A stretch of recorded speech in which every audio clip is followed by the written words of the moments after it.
Olá, eu sou Rafael Marino, diretor de marketing da Exceed. Seja bem-vindo na Linha de Frente, programa da Exceed com investidores e grandes executivos de startups do país. A galera que está de fato tomando as decisões mais importantes de uma empresa. Hoje a gente conversou com o Rafa Velar. Ele é fundador e CEO da Velar Mídia, a agência de publicidade que mais cresce no país hoje em dia. Em menos de 2 anos, a Velar já atende contas como XP, Stone, Texaco, Tinder, Dominus, entre várias outras. O Rafa é incrível, está na fronteira da inovação tecnológica aí do mercado de publicidade e vai contar um pouquinho pra gente sobre o que está acontecendo, a disrupção, a nova maneira de se comunicar com o público, quando você deve contratar ou não uma agência de publicidade, os novos hábitos de consumo e como se preparar para o mercado. Bem, isso entre muitas outras coisas. Para o episódio com o Rafa, a gente vai dividir essa conversa em duas, porque foi tanto conteúdo, tanto insight, tanta coisa bacana que a gente conversou por muito tempo. Então, aproveite a primeira parte do episódio. Rafa, super prazer você estar aqui com a gente na linha de frente. Eu tenho a honra de te conhecer na física, de conhecer você aí desde moleque, e um baita de um orgulho em ver o que você vem se tornando, né? O Rafa é um empreendedor serial, né? Um cara aí que já vem criando vários business, passando por vários business, tem um conhecimento de negócio absurdo, super profundo e uma capacidade aí que é basicamente única, né, na forma de contar histórias. Você veio do mercado financeiro, que é super diferente para um publicitário, reestruturou a empresa familiar, a Lince, né, e fez essa empresa aí em 3 anos de poucos milhões de faturamento, de quase falência, para até 30 milhões de faturamento em apenas 5 anos.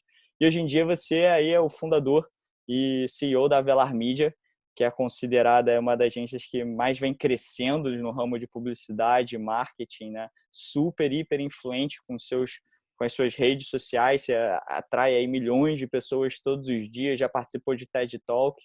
A Velar Mídia, para quem não conhece, é uma agência full service, digamos assim, especializada em estratégia digital, que cada vez mais vem crescendo, já pegou conta da XP, conta da Stone, MRV, Dominus, Prudential, enfim, só a galera assim, peso pesado do mercado. Então está sendo um baita orgulho aí te ver indo por esse caminho, crescendo pra caramba como um empreendedor. E só uma vírgulazinha aí, para quem não conhece muito bem o Rafa, o cara ainda já, além disso tudo, de todo esse currículo, o cara já participou de 2 Ironmans, escalou 2 das maiores 7 montanhas mais altas do mundo e está tentando aí, está se preparando para o Everest em 2023. Rafa, vamos junto? Tô fora dessa. Comigo é só no surf mesmo. Se quiser, a gente marca uma viagem, vamos surfar, mas subir montanha não é comigo, bicho. Cara, um prazer enorme ter você aqui. Fiz essa pequena introdução, mas fala um pouquinho mais aí sobre você, sobre a Velar Mídia, um pouquinho da sua história pra galera.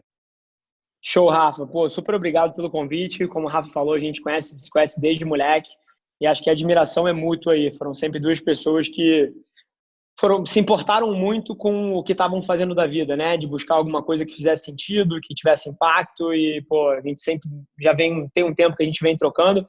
O Rafa foi uma das primeiras pessoas a sentar na cadeira do CMO Playbook lá atrás, quando eu comecei o podcast, que hoje em dia tá super hypado. Ele foi um dos primeiros aventureiros a aceitar o convite lá, então tem história também. Obrigado pelo convite. Acho que o propósito do papo aqui de trazer um pouquinho de papo de business raiz, né? Eu acho que talvez seja o que eu traga, porque é muito diferente da cultura de startup, que, assim, by the way, não tenho nada contra de você ter uma ideia, levantar um angel, levantar um seed, levantar um Series A, um Series B. Os meus negócios começaram de uma veia diferente, né? Na facul, eu não queria ser empreendedor, não era, assim, o meu sonho, eu não estava de olho nisso. O empreendedorismo, para mim, foi uma consequência de várias microatitudes que eu tomei na minha vida, e aí você colocou lá, saindo do mercado financeiro, indo para a empresa da família que estava em dificuldade, quase com um senso de propósito para ajudar ali, e aí crescendo o negócio, nas costas do digital e de conteúdo, em 5 anos de 3 milhões para 30 milhões, depois abrindo a Avelar. Então, assim, não é uma história tradicional de VC ali, de alguém que sempre quis isso, mas eu acho que ao mesmo tempo traz um pouco de sobriedade para o discurso, né? Eu vejo muita gente muito focada no valuation, no round, na modelagem, e eu sou um cara de execução, assim, eu sou um operador de negócio, então acho que talvez eu consiga trazer um ângulo um pouco diferente aí que enriqueça o papo, mas obrigado, viu, Rafa? Tamo junto, bicho.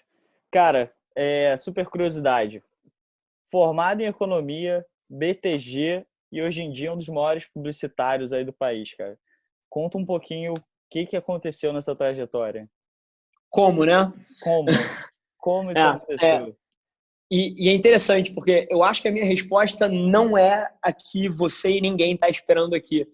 Eu não me considero um dos maiores publicitários do país ou alguma coisa desse tipo. Inclusive, estranho o suficiente, eu acredito que eu não consigo ocupar algumas das cadeiras que tem dentro da minha própria empresa. Sim, eu não tenho capacidade artística para pensar o conceito de uma campanha, como foi a campanha do Tinder, da Domino's, da Stone, Prudential, tudo que a gente faz. Não tenho capacidade artística para conduzir criativamente um negócio desse. E, ao mesmo tempo, eu não tenho os skills matemáticos da outra ponta para ser hiper data-driven, igual a gente é na nossa área de insights, de dados e de data science, né? Então, é curioso que, enquanto a Avelar evolui, cada vez mais eu perco a capacidade de sentar em certas cadeiras específicas da minha própria empresa. Mas, ao mesmo tempo, eu acredito que eu nasci para liderar uma estrutura dessa. E essa história, ela é um pouco recorrente. Porque, por exemplo, na empresa da minha família, que é uma empresa de tecnologia, eu também não era um cara que entendia de hardware. Eu também não era um cara que entendia de software. Não era a minha, eu não sou engenheiro elétrico, eletrônico, mecatrônico de formação. E apesar de eu não ser o cara mais técnico específico em nenhuma dessas funções, eu sempre fui perigoso o suficiente em todas elas para poder liderar a estrutura, que eu acho que é onde, eventualmente, eu brilho na parte de operar negócio, minha capacidade de pensar sistemas. Eu nunca fui funcionário da minha própria empresa, em nenhuma empresa que eu tive. Então, eu sempre penso o sistema e como é que o sistema consegue produzir um certo output e como é que eu lidero essa estrutura. Sempre foi um pouquinho das coisas que eu olhei. E na agência, é curioso que é um processo que muda todo dia, né? Você fazer publicidade nessa interseção de inovação que a gente trabalha é uma coisa que eu que venho do mercado financeiro é quase que day trading, né? É quase que você está comprando e vendendo ações ali com base no dia a dia. Tem uma hora que uma coisa funciona, depois vem um Covid, muda o panorama, o CPM cai, como é que você reage, influenciador inflaciona. Então, assim, literalmente operar diariamente. E dentro disso, eu acho que eu sempre tive duas coisas muito importantes, e aí eu acho que eu começo a responder a sua pergunta. A primeira delas é que eu sempre me preocupei em estar perto da linha de frente. Exemplo. Apesar de eu não ter condição de liderar artisticamente um filme publicitário do ponto de vista de direção de criação, não é quem eu sou, e nem analisar os dados para procurar sinais sociais que vão ser os insights nas costas dos quais a campanha vai ser produzida, eu entendo o suficiente desses negócios e eu construí na minha rotina sistemas que me permitem estar sempre por dentro do que está acontecendo. Exemplo, a minha marca pessoal. As pessoas olham a minha marca pessoal de um ponto de vista quase que ególatra. É um cara com ego inflado, é um cara que quer fazer barulho. Assim, eu antes de começar a Avelar, nem rede social eu tinha, você deve lembrar disso, eu tinha deletado tudo. O meu processo de marca pessoal e o motivo pelo qual eu meto tanto a mão na massa é para eu conseguir estar up to date, estar atualizado em cima de tudo que acontece. Eu não pego o meu pulso para gerenciar a minha empresa de um PDF que eu leio. Eu pego dos 17 criativos que eu fiz com a minha mão na semana passada e dos 200 comentários que eu respondi de 11 da noite até a 1 da manhã para pegar um pulso da minha audiência. Então, assim, a minha marca pessoal é um sistema para que eu possa ter capacidade e ser perigoso o suficiente para liderar essa estrutura. Esse é o primeiro ponto. Esse é interessante, só para fazer um adendo. Ano passado eu fui no VTEX, né, um dos maiores eventos de e-commerce do Brasil, por sinal, um dos melhores eventos que tem no Brasil de marketing. Sim. E eu pude ver a palestra do Obama. E o Obama ele falou justamente algo muito parecido com você. Cara, eu não sei melhor do que o ministro da Economia sobre economia, eu não sei sobre defesa, mas a minha capacidade de ter boas perguntas é muito boa. Então, com isso, com um time completamente forte ao meu lado e com a minha capacidade de liderança, de entender bem sobre cada segmento e conseguir fazer boas perguntas, leva a um debate construtivo e a operação, a execução acaba sendo melhor, né? É só um adendo que você acabou de puxar aí que eu lembrei.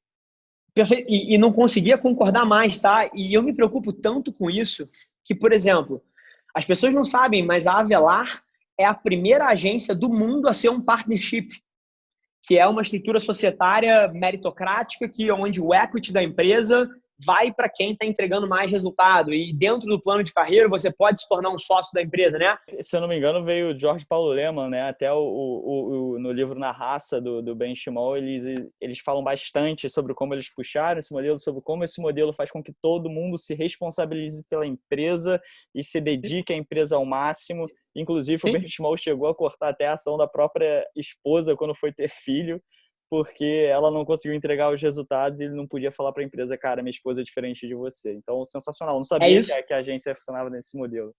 Funciona, e assim, e o Garantia, a cultura toda do Jorge Paulo e da XP e do BTG e todas as casas financeiras que foram precursoras disso no Brasil, assim, eles não inventaram isso. O Goldman Sachs inventou essa merda no ano 1880.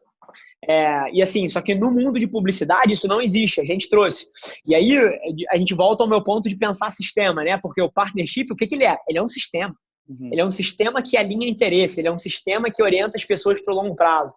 Então, vai muito disso. E a segunda coisa, que eu acho que é um legado do mercado financeiro para mim, e na época que eu trabalhava no mercado financeiro, eu era obcecado por uma filosofia que chama Value Investing, que é a filosofia do Warren Buffett, do Charlie Munger, do Benjamin Graham, que escreveu lá atrás o Investidor Inteligente. Porra, é a filosofia de você olhar para distorções, né? Então, o que você faz? Você procura por companhias onde existe um descolamento entre o preço e o valor da empresa e é ali que você investe. Você procura distorções onde o valor intrínseco de uma empresa é maior do que o preço que está sendo cobrado. E a cabeça minha para publicidade é exatamente igual. Enquanto 80% das companhias, 90% das empresas está aí investindo em TV, investindo em mídia off, e assim, não é que isso não funcione. Mas é igual você comprar a ação da Ambev, ela valendo 40% a mais do que a companhia gera de fluxo de caixa descontado. Assim, não faz sentido. Você poderia gerar um resultado, uma eficiência melhor nesse orçamento investindo em alpargatas, sei lá, contanto que o preço tivesse diferente do valor intrínseco. E o que eu trouxe para o mundo de publicidade, e a nossa cabeça aqui, é isso. É onde existem as distorções de preço-valor.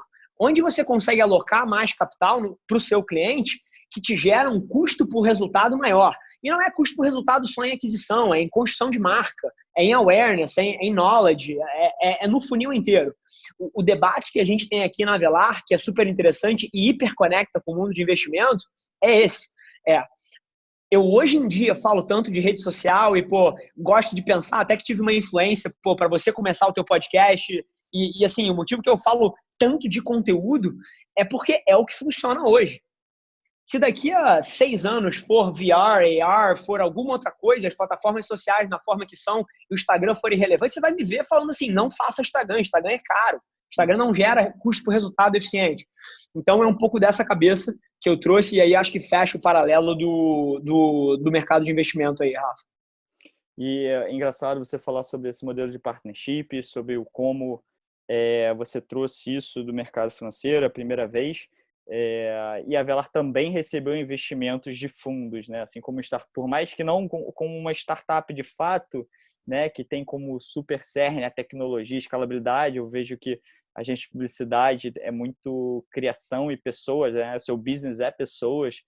Como é que foi receber? Você recebeu aí, infelizmente a gente não pode abrir, óbvio, por termos de confidencialidade, mas você recebeu investimento do fundo Atmos e outro fundo estrangeiro também.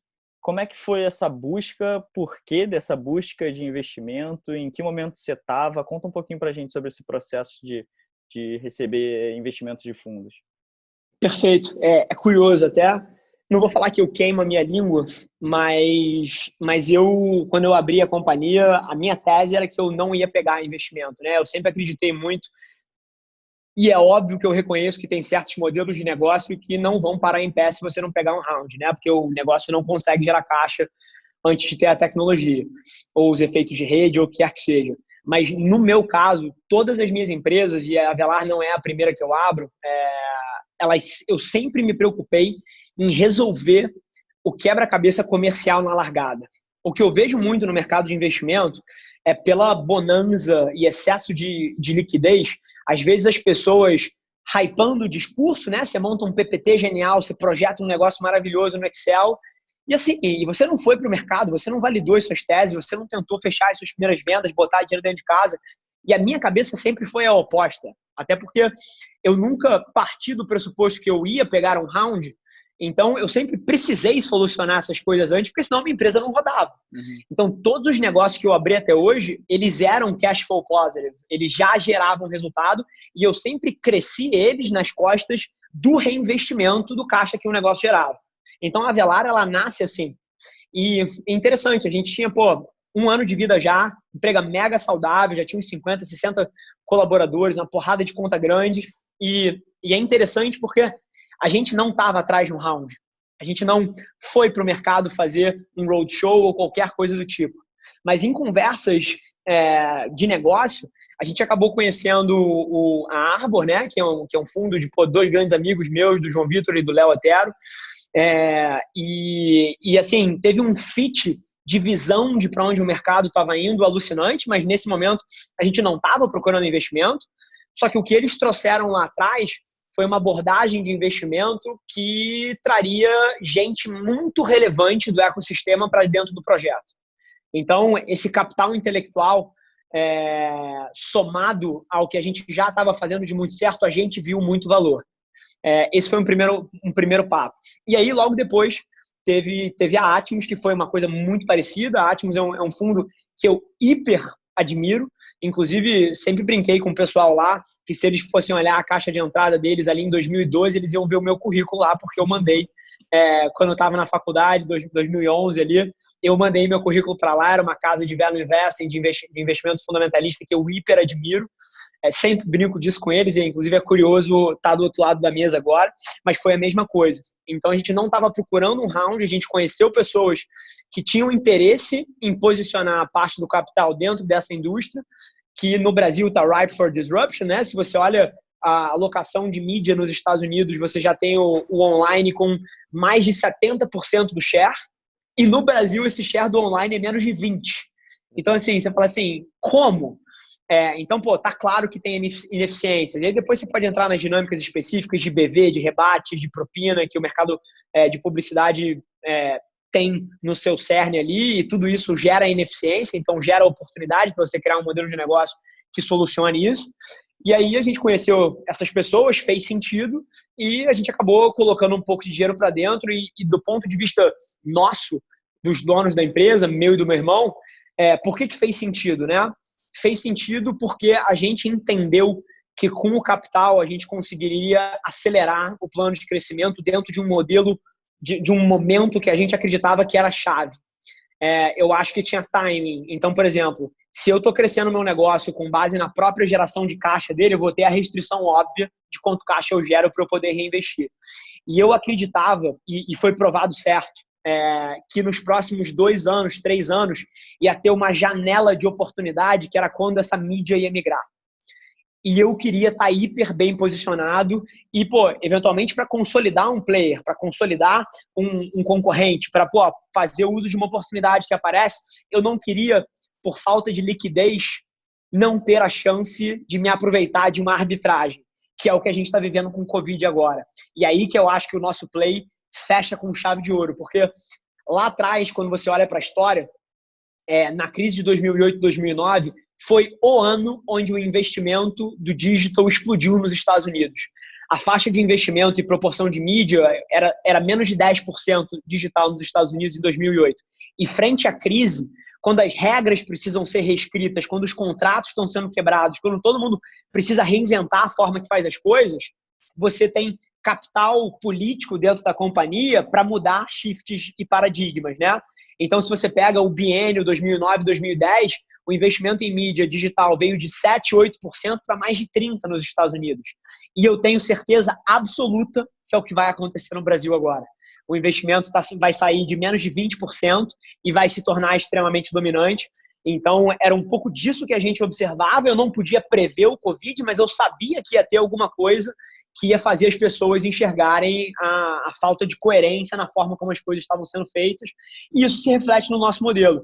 O Brasil em crise, e eu tenho muita empatia por todo empreendedor que está passando por um sufoco, mas abril, maio e junho estão projetados para serem os maiores meses disparados da nossa agência, a gente está crescendo 100% de faturamento mês contra mês numa empresa que já não é pequena. Então você vê assim, o tamanho do shift que está acontecendo e quão bem posicionado a gente acabou ficando, muito por conta do round que a gente pegou. Se a gente não tivesse pego, a gente não ia estar no ponto de maturidade que a gente está hoje. Cara, extremamente interessante, porque a sua história é meio que reversa ao que a maioria, por exemplo, das startups, né, acontecem. Startups que lutam lá, que o CEO dedica 80% dele, do tempo correndo atrás de investimento, muitas vezes até desfocando do próprio business, né?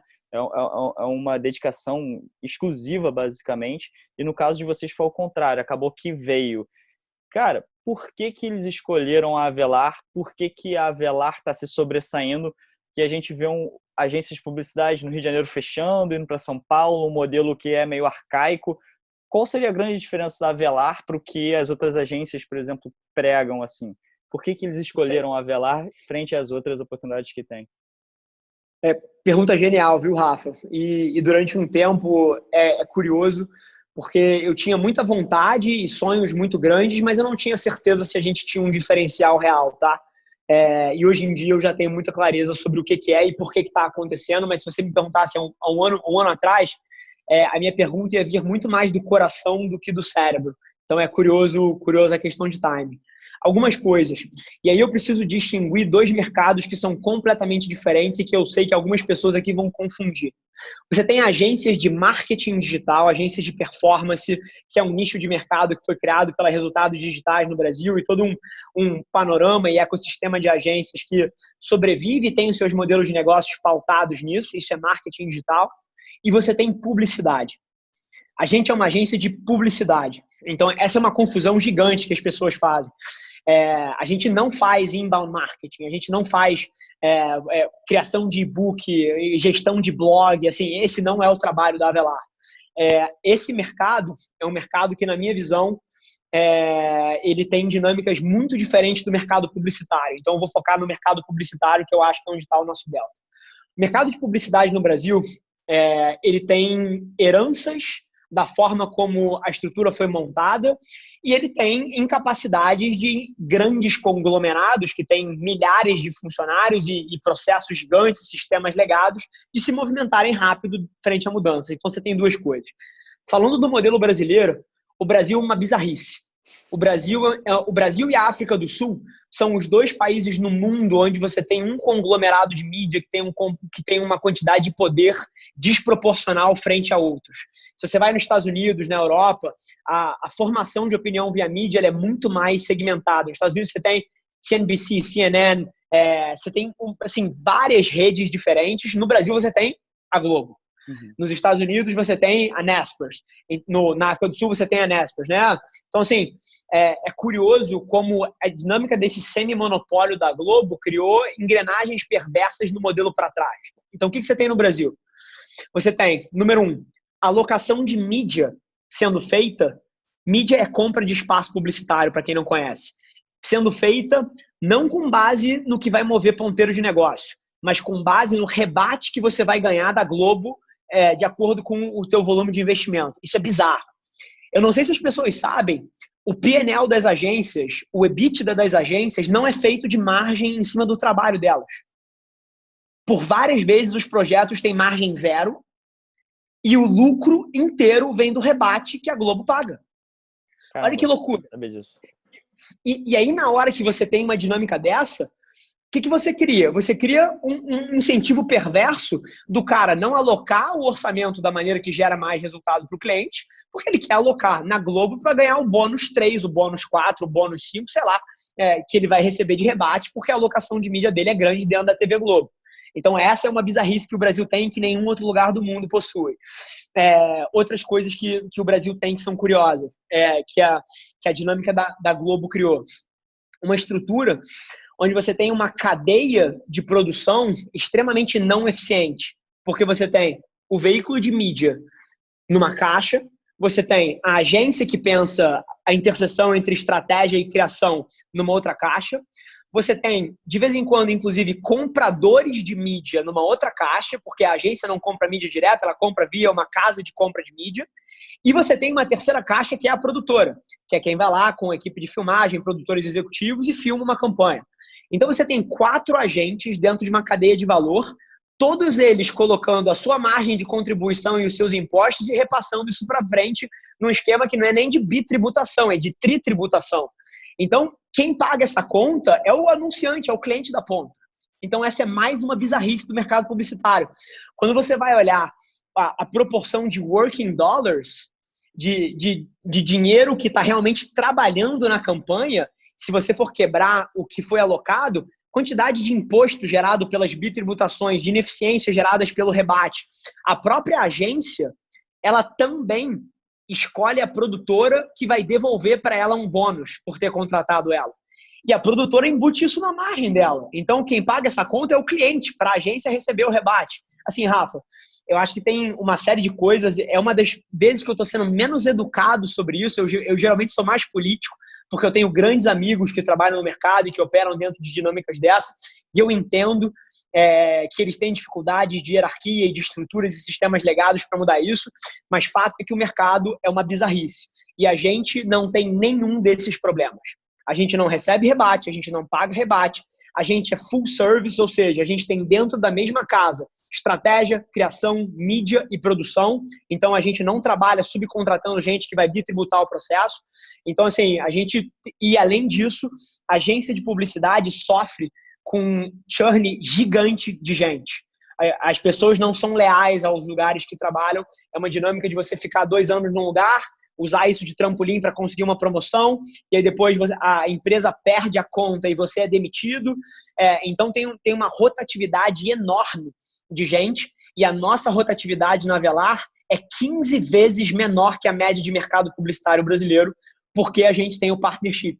Porque as pessoas aqui, elas não estão aqui pelo salário do mês, elas estão pelo jogo do equity. O cara está dentro de um plano de carreira querendo se tornar sócio da companhia. Então, a gente trouxe no cerne do nosso modelo de negócio soluções para os principais problemas que, no fim do dia, resultam num net melhor para quem contrata a gente. Porque a gente consegue fazer as coisas de forma mais eficiente do que a média de mercado. Então, essas são algumas das respostas aí do porquê eu acho que a gente vem crescendo tanto. Ou seja, uma série de disrupções aí em todos os sentidos. Disrupção cultural, onde você consegue manter aí a galera dentro com base num sistema organizacional via partnership, uma disrupção do modelo da cadeia de valor, que no final das contas, igual uma startup, entrega eficiência, né, para o cliente final. Enfim, uma operação completamente diferente de outras agências que eu vejo, que geralmente são valores muito caros, principalmente pela mentalidade de compra de mídia em mídias de escala, tipo TV, alguma coisa do tipo. Uma ação acaba sendo assim hiper caro, principalmente para uma empresa pequena, às vezes, que quer utilizar e acaba fazendo por conta própria. Então, acho que a Avelar, nesse sentido, pelo que você disse, mostra uma série de disrupções comparadas com agências de publicidade. E, pelo que eu vejo também, uma grande inovação de criatividade no meio digital, que também traz eficiência no final das contas, né? Perfeito. Te perguntar, vocês começaram, eu me lembro bem, com um foco, e você também falou sobre isso, hoje em dia com grandes contas e tudo mais. Vocês começaram com um foco em pequenas empresas, produzindo conteúdo, e vocês, ao longo do tempo, foram fazendo esse shift, conquistando grandes clientes, eu acho que muito pelo que você falou, pela eficiência, pelo resultado, né? Que os resultados são super expressivos. A gente pode até comentar sobre ontem a ação de vocês com a Marília Mendonça, com a Stone, que foi recorde mundial, e vocês acabaram fazendo esse shift aí de pequenos e médios, e hoje em dia agregando grandes contas como XP, Stone, Dominus, Brasil Brokers, são grandes empresas que estão fazendo a mudança para Avelar de agências que eu posso dizer tradicionais. Por quê, cara? Como é que foi essa mudança? O que acabou mudando para você, cara, focar em clientes maiores? Genial a pergunta, Rafa. E é interessante, lá atrás, até se você pega o nosso deck, o nosso pitch lá atrás, eu tinha certeza absoluta que a gente ia ter os 2 modelos. Absoluta. Que iam ser... Eu me preocupei em criar uma estrutura que conseguisse entregar propostas de valores para 2 clientes muito diferentes em termos de exigência.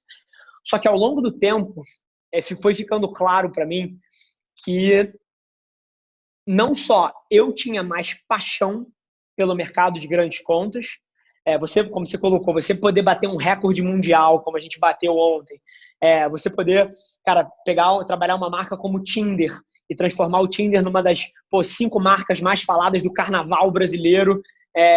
Assim, esse é o tipo de coisa que move. Assim, a galera pode achar o vídeo aí nas redes sociais, provavelmente, cara, da gente comemorando na hora que bateu o recorde mundial. Então, assim, você se sente parte, você está escrevendo a história, né? Então, isso me animava muito num nível pessoal. Esquece P&L de negócio. Era uma coisa, eu me pegava, eu tinha os dois lados do modelo de negócio e o meu coração estava sempre para um lado deles, né? Então, tem muito de eu jogar o meu negócio para onde me dá mais felicidade, porque eu acho que intrinsecamente isso vai me fazer ser muito melhor naquilo de lá. Agora, tem um outro lado interessante também, e aí eu acho que talvez seja até um aprendizado para agências que trabalham clientes menores. Eu acho que aí tem um grande aprendizado. Se uma empresa é pequena, e aqui eu posso estar sendo super duro, vai ter gente que não vai concordar, mas é o meu ponto de vista, sim.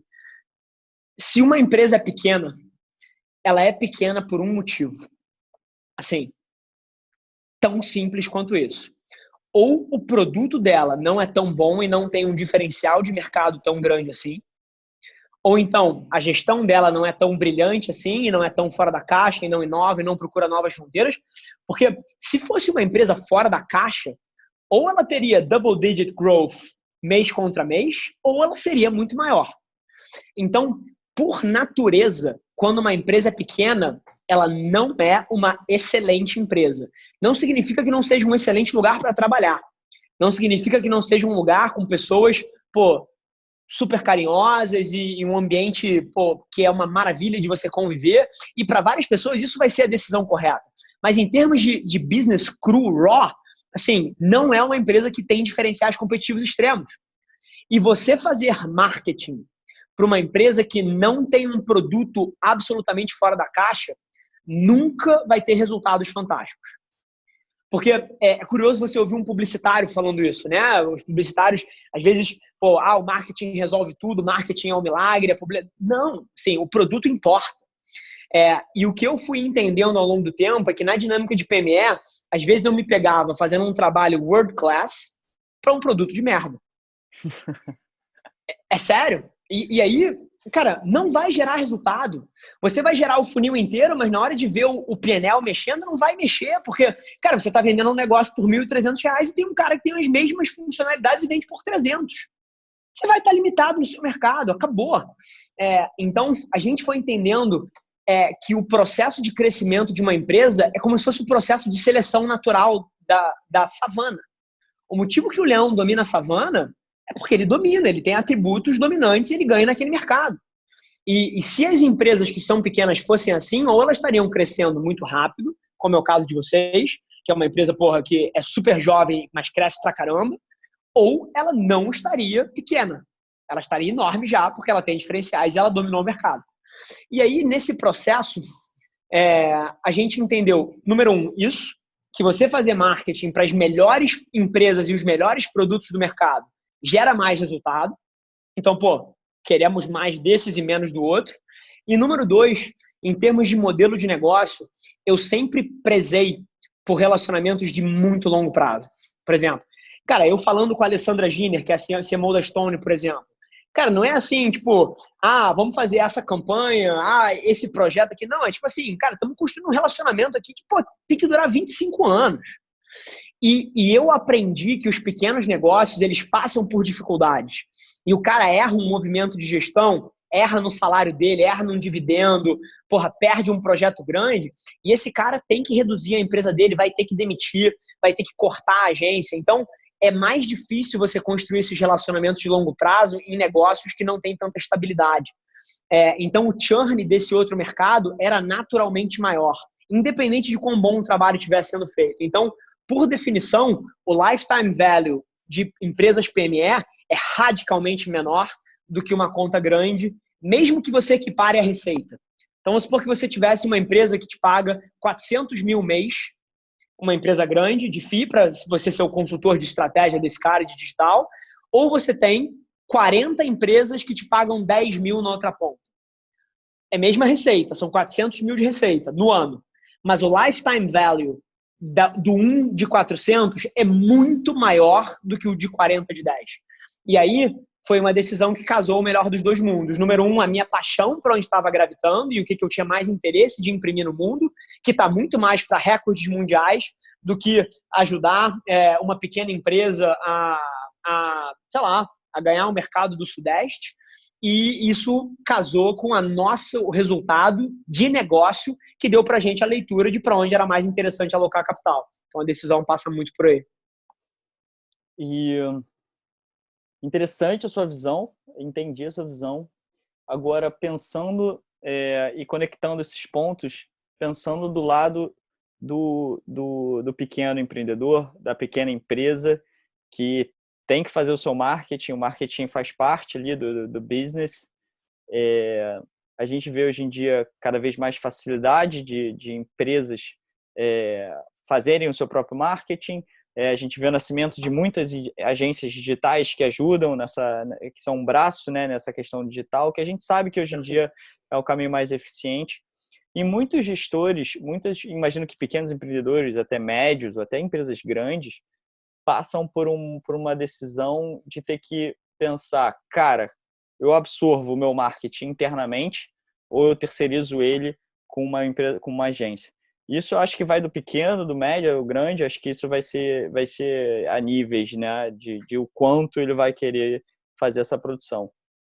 Como é que você considera hoje isso? Porque eu vejo um grande movimento, pelo menos de grandes empresas, de interiorizarem, né, esse marketing digital e toda a produção dentro, in-house, e cada vez talvez até contribuindo, porque você falou da sua diferença para outras agências de publicidade, a falta de eficiência, contribuindo para que eles não tenham esse custo de forma terceirizada, né? Então, o que você falaria para um gestor que, ou um fundador de uma empresa que tem que decidir, cara, o que eu faço? Eu contrato aqui uma agência para produzir conteúdo para mim ou para fazer o meu investimento em mídia paga, digital, ou eu faço dentro? De um lado, a gente tem, quando tem in-house, a gente tem aquela agilidade, a gente tem vamos melhorar isso aqui agora, isso aqui, vamos tentar esse experimento agora. Do outro lado, a gente tem um custo fixo alto por ter um time bom, né, sólido de marketing. E do lado da agência, a gente tem, às vezes, mais eficiência, menos custo, mas, ao mesmo tempo, ganha-se menos agilidade. O que você falaria para o cara que está se decidindo agora, assim? Cara, o que eu faço com o meu marketing? Perfeito. Separar nos dois que você separou, viu, Rafa? O pequeno e o enorme. Para o pequeno, eu acho que passa por um shift mental dele entender que o digital não é uma coisa que você vai colocar alguém para fazer ali e torcer para funcionar. Isso é tão core do negócio dele que, na minha visão, passa muito mais pelo que você está fazendo agora. Um C-level da empresa tocando a produção de conteúdo do que você tentar arranjar um parceiro e espremer ele em custo para você ter um menor valor. Assim, isso é coisa que, na minha visão, cara, tem que estar sendo feita pelos maiores rankings da empresa.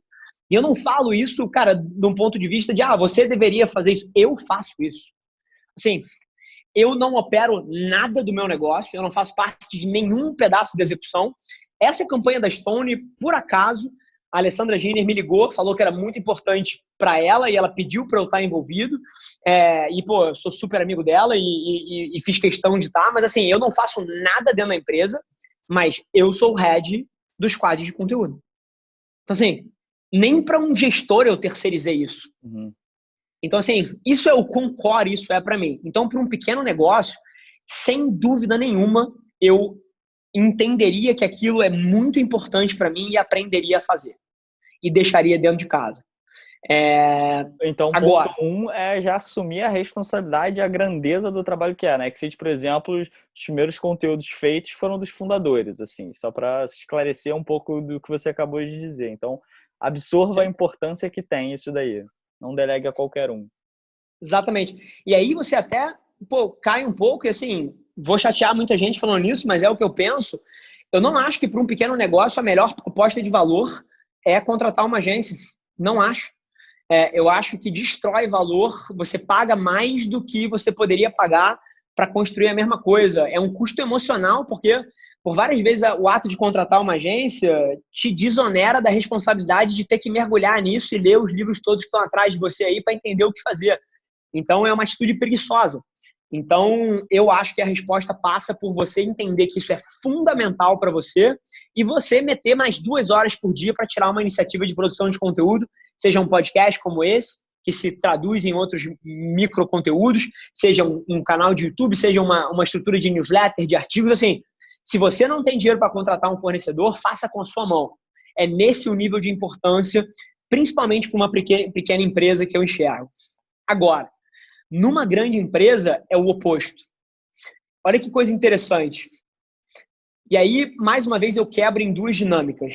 Eu acredito que quanto mais atrelado à performance for o trabalho, eu acredito que as 2 abordagens funcionam. Você pode dar para uma agência fazer e você pode funcionar muito bem internamente. Como, por exemplo, acho que era o Hotel Urbano que você trabalhava, tinha uma puta mesa de performance dentro da própria empresa. Sim, eles têm lá grupos por canal, digamos assim. Tipo uns squads por canal, né?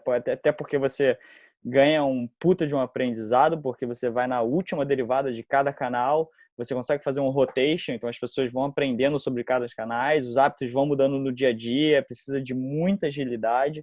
Então, eu também concordo com você. No lado de performance é bom ter pessoas ali. E por incrível que pareça, esse lado do marketing cada vez mais com pessoas que não tem nada a ver com marketing, com background de engenharia, pessoas de estatística. Uma curiosidade no Hotel Urbano é você tem físicos na área de marketing de performance, para você ter noção da capacidade analítica que é precisa para essa área, né?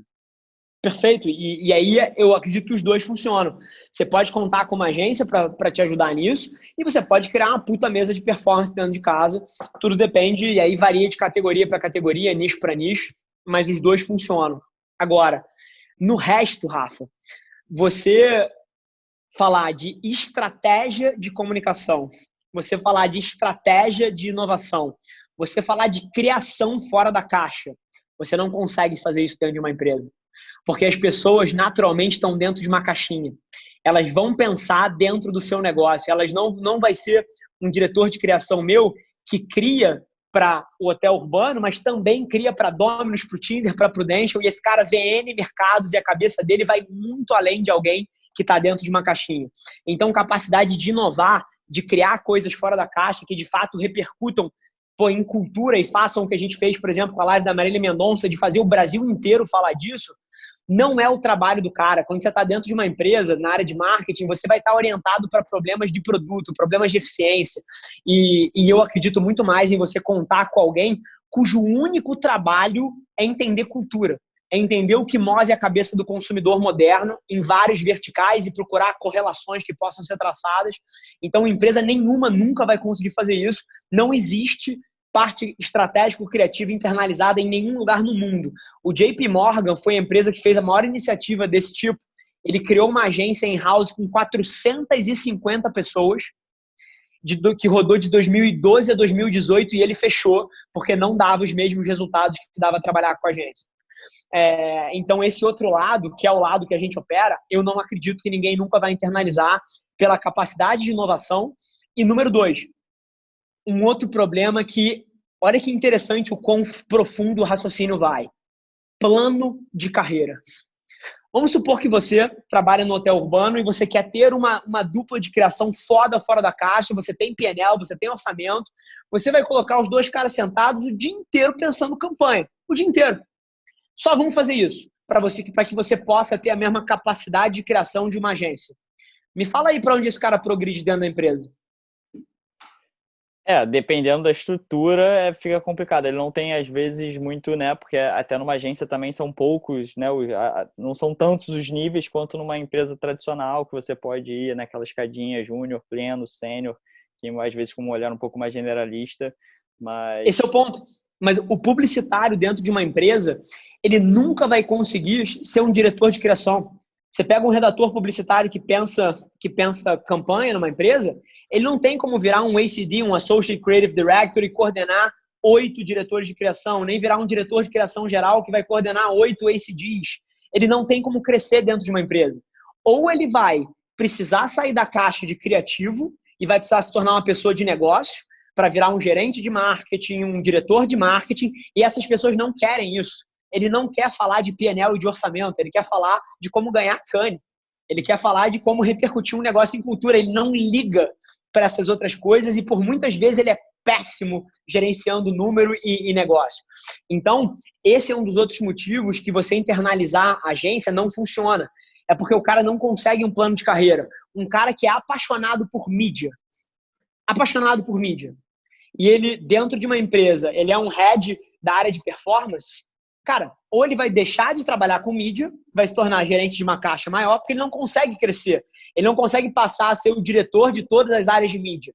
Então, dentro desse modelo, eu não acredito em internalizar o trabalho de agência, porque você nunca vai conseguir ter retenção nas suas pessoas, porque você não gera um plano de carreira. O cara, para crescer, vai precisar sair do craft dele. Então, é por isso que nunca na história ninguém internalizou o processo estratégico criativo. Entendi. E teve uma vírgulazinha que você falou que eu fiquei aqui com ela na cabeça, que foi para o pequeno empreendedor a produção de conteúdo, né? Hoje em dia, puxando para esse lado de produção de conteúdo, todo mundo fala sobre produção de conteúdo, conteúdo é rei, você tem que produzir conteúdo de qualidade, as suas campanhas não deixam de ser conteúdos hiper criativos. Sim. Outra situação que um gestor passa de uma startup ou de qualquer outra empresa é, cara, como é que eu vou produzir esse conteúdo? Você tem gente, a gente, pelo menos que eu vi de dados do Instituto, né, de Marketing de Conteúdo, sim, existe um Instituto de Marketing de Conteúdo, cerca de 70% dos profissionais priorizam um conteúdo de qualidade. E aí eu estou querendo aqui fazer um versus qualidade e quantidade. A Avelar, pelo que eu vejo, ela tem uma quantidade absurda de conteúdo, que é até uma metodologia de conteúdo de você pegar um conteúdo central e conseguir pulverizar ele e ganhar eficiência e ganhar escala em produção de conteúdo. Para o pequeno empreendedor que está querendo, bem, como você disse, às vezes não é melhor eu contratar uma agência, vou fazer eu mesmo aqui. O que eu faço aqui? Eu produzo muito conteúdo, eu tento focar mais em qualidade. O que você falaria para esse empreendedor? Qualidade versus quantidade. Perfeito. Eu acho que são duas coisas. Eu não acho que eles são mutuamente exclusivos. Isso foi uma coisa que eu aprendi ao longo dos últimos anos. E aí, vamos separar duas caixas aqui. A minha estratégia de marca pessoal, ela é muito curiosa, porque eu tenho uma restrição de tempo fantástica. Eu não tenho tempo para ser um criativo, né? Eu sou um executivo, eu sou um operador de negócio. Então, o que eu precisei fazer? Eu precisei encontrar a melhor relação tempo-volume possível. Então, vai muito do que você falou. Cara, de como é que você pensa um conteúdo central e você, a partir desse conteúdo central, você gera todo um delta de micromomentos que podem ser aproveitados para exponencializar a sua presença nas redes. Então, essa é a minha estratégia. Agora, com os nossos clientes, a gente não segue isso. Não tem uma estratégia de conteúdo central e microfragmentação. É uma estratégia de escala real. Assim, a gente chega a produzir 200 peças de conteúdo por dia para, N canais para alguns desses clientes. E conteúdo, assim, é o que você falou, ele vai desde uma campanha filmada, com a Marília Mendonça ou com o João Kleber ou com a Anitta, que são coisas que vão sair aí nos próximos meses, assim, até uma peça que o editor faz aqui 100% all type, com motion e com voice-over de um narrador, vai de tudo, né? Eu não acredito que a gente precisa escolher entre qualidade e volume. Eu acho que os dois são fundamentais e eu acho que qualidade, é aí que vem o grande lance, ele vem do volume. Isso é uma forma diferente de enxergar as coisas. Como é que as pessoas pensam um conteúdo de qualidade? E isso é a maneira errada de pensar, tá? É alguém que senta numa mesa, vou dar um exemplo aqui, e o CEO de uma empresa que senta numa mesa e ele gasta 17 horas escrevendo um artigo que ele acha que é foda. E aí ele joga isso no mundo e o LinkedIn dá 3 likes para ele. Assim, é conteúdo de qualidade só pelo delta de tempo que você alocou ali? Não é. A qualidade é uma função direta da repercussão que isso ganha no mundo. É o mundo que diz se alguma coisa é boa ou ruim. E aí, qual é o lance? É você jogar uma série de linhas de narrativa no mundo para que o mundo te diga quais são as linhas de narrativa que ele quer, que ele aceita, e aí você constrói em cima disso. Então, é uma abordagem diferente. A qualidade, ela não vem do tempo que você aloca para fazer, e não necessariamente se você faz isso tem qualidade. A qualidade vem de você ter o conteúdo certo. E o conteúdo certo só vem com as dezenas, as centenas de testes de hipótese que você faz nas centenas de conteúdo que você joga para o mundo. E é curioso como isso frustra a gente intelectualmente. Porque vários dos conteúdos que eu achava que iam arrebentar, sim, não performaram. O mundo me disse que a minha visão subjetiva estava errada. E outros que eu não dava nada, cara, cansei de abrir a porra da rede social e tinha subido ali, cara, 1.700 seguidores novos e tinha 444 comentários no conteúdo que eu falava. Sério? Então assim, é uma dinâmica que a qualidade, quem vai ditar é o mundo. E se você quer aprender com isso, você precisa de volume. Quanto mais volume você colocar, mais vai ser o seu fluxo de aprendizagem. Agora, uma outra coisa que a gente vem entendendo, e é curioso, e eu tô vendo o João me olhar aqui, que ele tá me filmando, é um videoman que me acompanha o dia inteiro, ele tá rindo porque ele sabe que a gente tá exatamente dentro desse processo agora. A gente está percebendo coisas, por exemplo, o nosso conteúdo de pilar central, que é mega produzido, a gente tem um editor de vídeo na agência que só faz isso.